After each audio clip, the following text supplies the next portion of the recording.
Hi friends, నేను మీ శ్రీకృష్ణ వేముల. మనం జరుపుకునే అతిపెద్ద పండుగల్లో సంక్రాంతి ఒకటి. ఈ సమయంలో ఒకవైపు పండించిన పంటలు ఇంటికి వస్తుండగా మరొక వైపు కూతుర్ని అల్లుడిని ఇంటికి ఆహ్వానించి సంతోషంగా మర్యాదలు చేయడం అనేది ఆనవాయితీగా ఉంది. అలాగే బంధుమిత్రులతో కలిసి టైం స్పెండ్ చేసే సాంప్రదాయం కూడా మన తెలుగు రాష్ట్రాల్లో కనిపిస్తుంది. ఈ సమయంలో ప్రేక్షకులను అలరించేందుకు కొత్త సినిమాలు థియేటర్లో విడుదల కావడం అనేది చాలా కాలం నుంచి ఆచారంగా మారిపోయింది.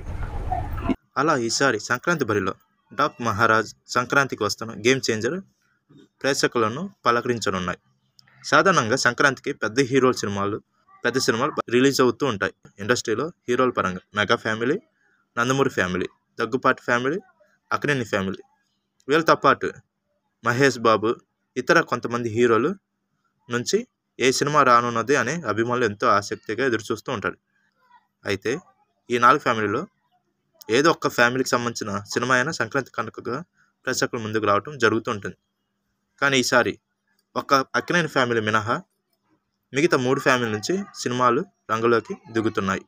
బాబీ డైరెక్షన్లో నందమూరి బాలకృష్ణ నటించిన డాక్ మహారాజ్ సినిమా సంక్రాంతికి విడుదలవుతున్నది. ఈ సినిమా కోసం మాస్ ఫ్యాన్స్ ఎదురు చూస్తుండగా మరోవైపు అనిల్ రావిపూడి డైరెక్షన్లో వెంకటేష్ నటించిన సంక్రాంతికి వస్తున్న సినిమా విడుదలకు సిద్ధమైంది. ఈ సినిమా మంచి కామెడీ టచ్ తో ఫ్యామిలీ డ్రామాగా ఉండబోతుంది.